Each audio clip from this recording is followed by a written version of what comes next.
Desde Alaska hasta la Patagonia, entérate de todo lo que pasa en nuestra América.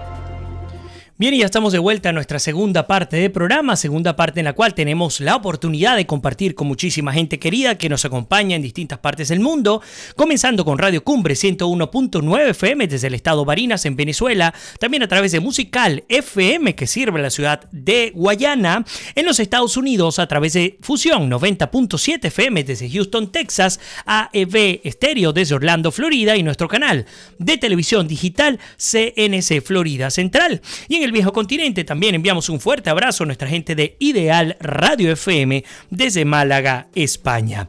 Bien, retomamos entonces en el programa, pues en el bloque anterior, antes de irnos abajo la lupa, les comentábamos que Mauricio Macri cumplió la promesa de recortar en 25% los cargos políticos de la Argentina. Y es que, ¿cómo quisiera yo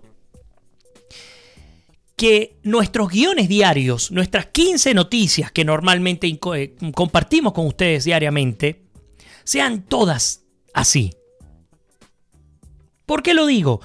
Bueno, porque entender que gobiernos como el de Lenín Moreno del Ecuador propongan llevar a los corruptos a inhabilitarlos de por vida, quitarles sus bienes de por vida, proponga eliminar la reelección indefinida, pudiendo utilizarla para su beneficio. O, por ejemplo, lo que está haciendo Argentina, lo que está haciendo Macri en la Argentina, pues me encantaría que esto se pudiera repetir en el resto de nuestro continente americano. Por eso que le quiero dar especial importancia a esta nota que nos ha publicado el Clarín de Argentina, que nos cuenta que, tal como había anunciado el presidente Mauricio Macri a finales de enero, el gobierno oficializó este lunes el nuevo organigrama de aplicación de la Administración Nacional Centralizada, que contempla un recorte de cargos políticos cercano al 25%. Lo hizo a través del decreto 174-18 publicado en el Boletín Oficial, donde además se creó el Instituto de la Juventud. Según el decreto, el reordenamiento apunta a establecer una nueva conformación organizativa de los niveles políticos basado en criterios de racionalidad y eficiencia que posibiliten una rápida respuesta a demandas de la sociedad, dando lugar a estructuras dinámicas y adaptables a los cambios permanentes. En ese plano se decidió la supresión de los cargos que ya no, y escúchenlo bien, supresión de los cargos que ya no resulten estrictamente necesarios para el cumplimiento de las acciones y misiones de los organismos y jurisdicciones del Estado Nacional, abarcando desde ministerios hasta subsecretarías. Cuando anunció la medida, Macri se ganó fuertes críticas del kirchnerismo, que advirtió que desde que el presidente asumió el poder en el 2015, incrementó la planta política al mismo nivel que ahora intenta reducir. Ahora fíjense, algo interesante es que la gente en la Argentina, en el resto del continente también, pero particularmente en la Argentina, debe entender que toda reducción del aparato burocrático, siempre que sea justificada, va a representar un ahorro, una disminución del déficit fiscal. Por cierto, un recurso que, lamentándolo mucho, nuestros países han usado históricamente. Entender qué significa ponerse los pantalones bien puestos y aumentar el costo de los servicios públicos, aún así a límites que siguen siendo inferiores al resto de lo que normalmente consume el argentino promedio, pero aumentarlos, es decir, disminuir la subvención y por lo tanto disminuir el déficit fiscal y por lo tanto utilizar más eficientemente los recursos, que le ganó en su oportunidad esta decisión muchos enemigos a Mauricio Macri. Son decisiones que se hacen desde una jefatura gobernada por un estadista. Tan así es que el entender que el 25% de los cargos públicos se reduzca, ojalá que esto se cumpla a cabalidad, significa, de alguna manera, posible golpe político hacia Mauricio Macri entendiendo toda esa cantidad de personas que van y sus familiares, amigos, etcétera, que van a estar en contra de la decisión, pero que, pensándolo como estadista, el beneficio que va a obtener la Argentina va a ser mucho mayor. Es muy parecido. Disculpen que otra vez traiga el caso venezolano.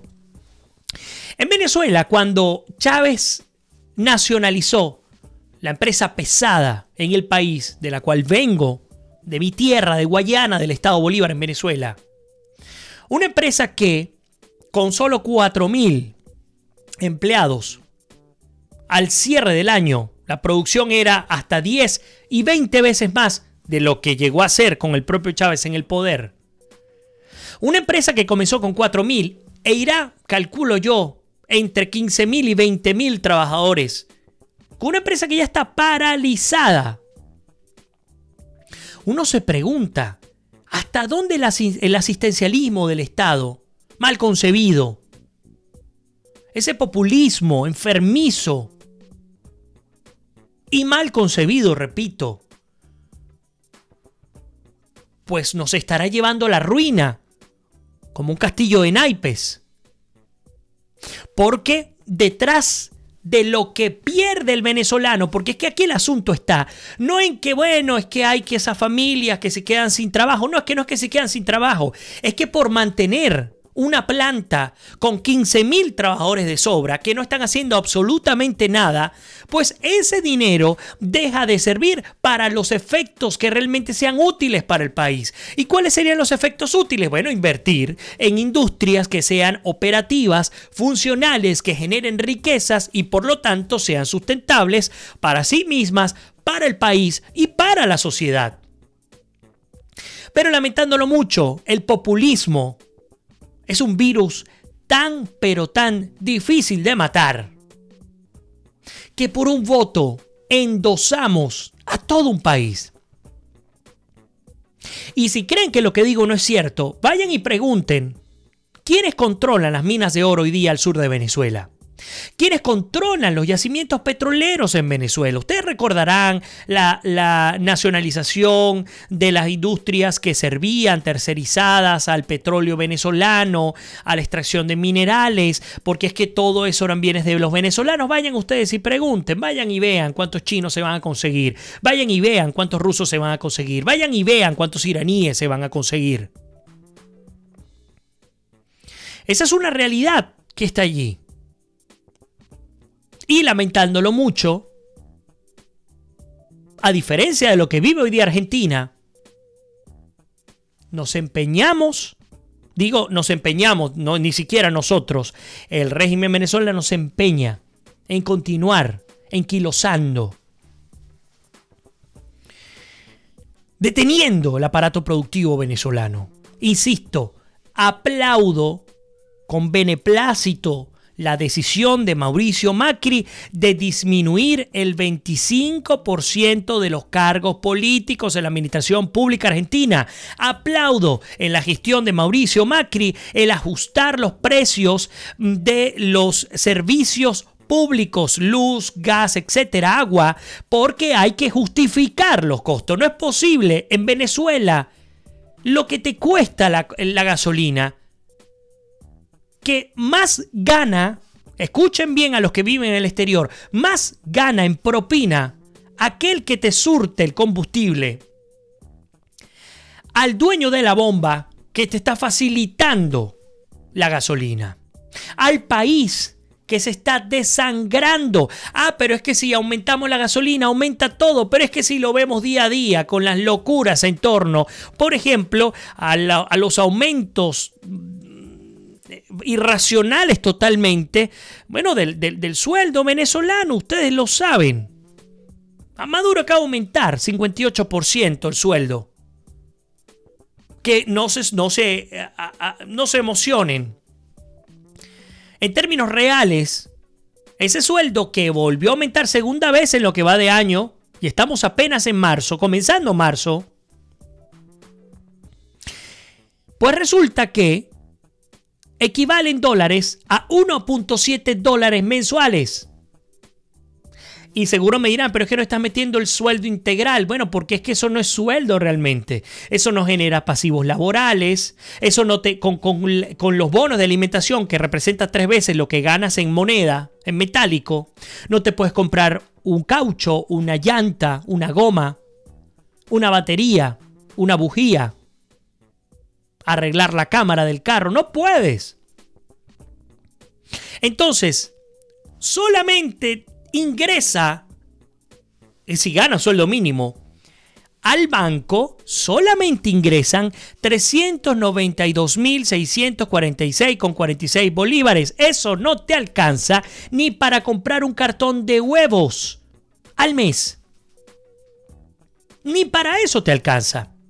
Entonces tenemos que destacar las diferencias que hay en nuestra América Latina, aquellas buenas prácticas y aquellas que no lo son. Por eso hay que mirar con ojo crítico y copiar en el mejor sentido de la palabra lo que ha venido haciendo Chile, lo que ha venido haciendo Uruguay, lo que ha venido haciendo Argentina, lo que ha venido haciendo México, salvando las distancias y los puntos negativos de cada país. Hay que comenzar a implementar el sistema de buenas prácticas. Obvio, no lo podemos hacer ahora, no tiene sentido hablar de esto si ni siquiera hemos salido de la pesadilla del comunismo en Venezuela.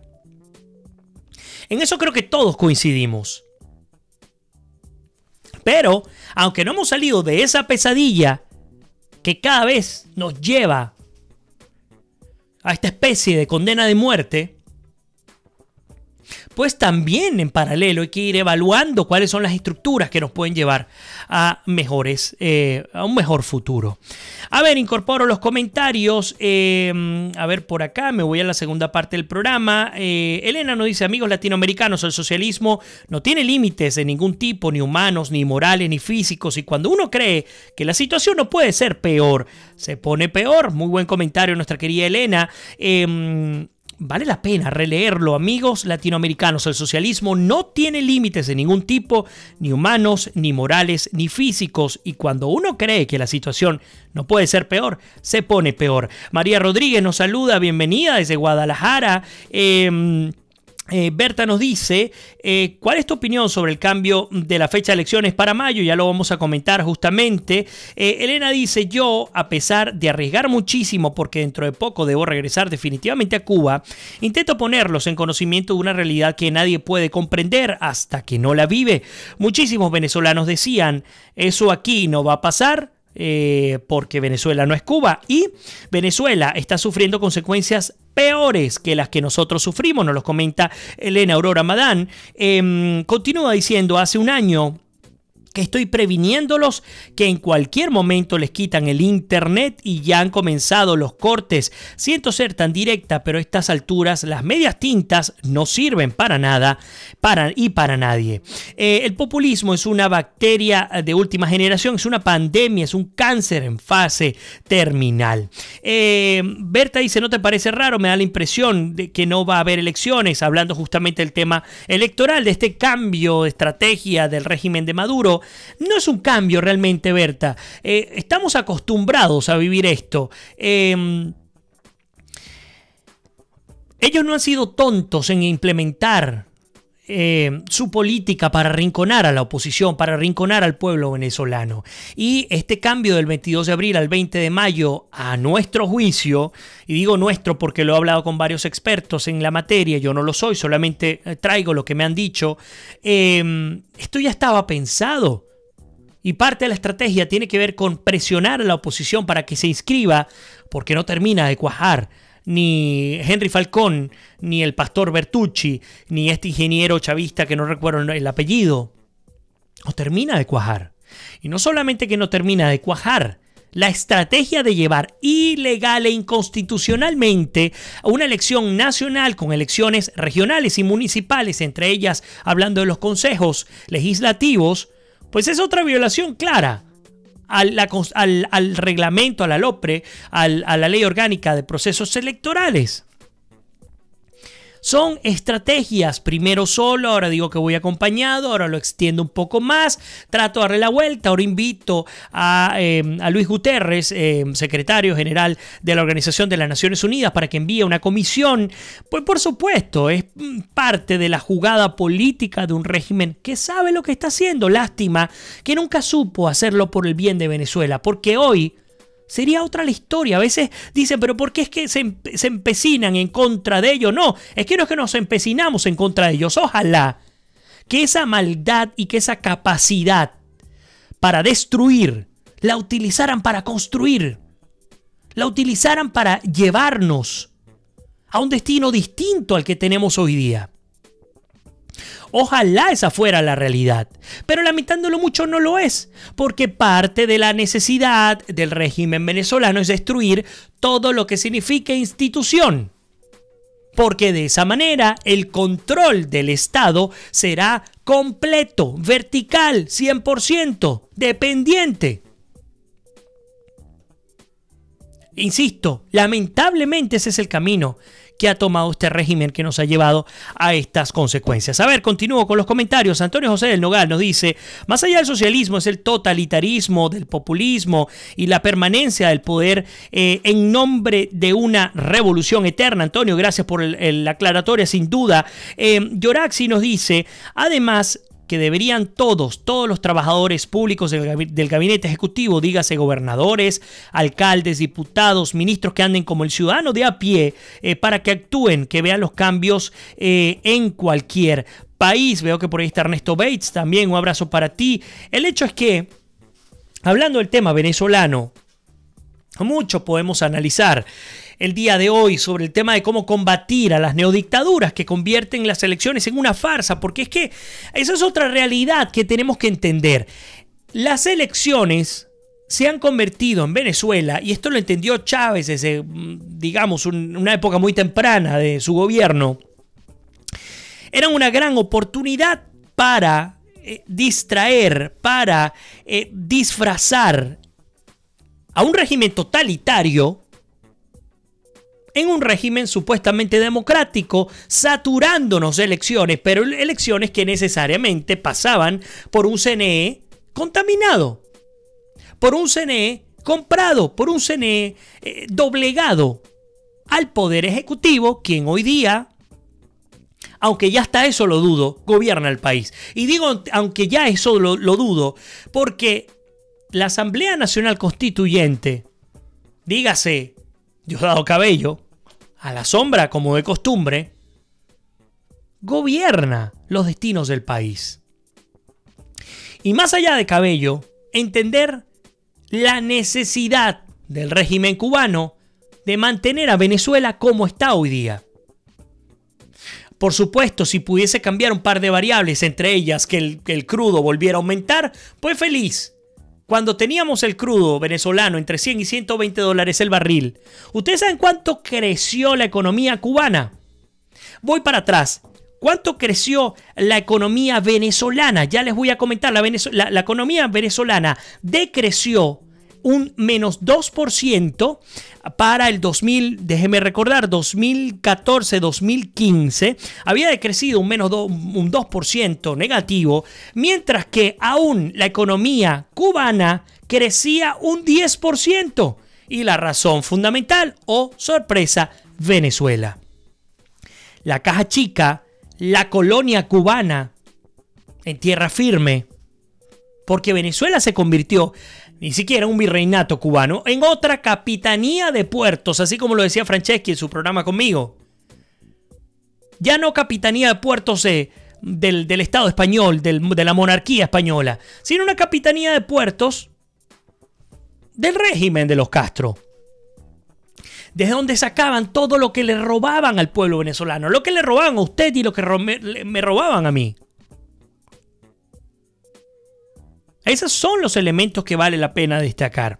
A ver, Zully habla sobre la narcocorrupta cúpula madurista que quiere que todos los venezolanos dependan de una bolsa del CLAP, una bolsa de comida que llega cada 3 o 4 meses, que nadie pueda producir. No olvidemos, sin duda es parte de la crítica que ha habido. Ahora, ¿Qué ocurre? Julio Borges ha dicho algo que ya conocemos todos. Venezuela ya se ha convertido en un problema para toda la región y probablemente este problema sea el que destrabe el juego político. Vamos a ver si lo hará. Al ser un problema en términos migratorios, humanitarios, de contrabando, etcétera, para los países de nuestro continente, ya no solamente van a ver como aquellos que están en un país que no nos afecta para nada y que, bueno, pasan por una crisis. No, esta crisis ahora se exporta, como lo que ha ocurrido en Colombia, que ya apareció Santos diciendo el peor problema en este momento, no sé si lo será realmente, pero el peor problema en este momento para Colombia es justamente el problema de la migración venezolana. A ver, Yoraxi nos dice, además deberían todos, bueno, esto ya lo comenté, voy un poco más abajo. Elena dice, Vladimir, disculpa, pero estas dictaduras totalitarias no se pueden combatir una vez que se instalan en el poder. Hay que impedir que lleguen al poder. Por eso Colombia, México y Bolivia, cuando veas las barbas de tu vecino arder, pon las tuyas en remojo. Excelente aporte de nuestra querida Elena. Y con ese aporte vamos a hacer cierre, punto final a nuestra edición del día de hoy y un mensaje particularmente importante para nuestra comunidad venezolana que se encuentra en la Florida Central, y por aquí estoy buscando la información para tenérselas a mano.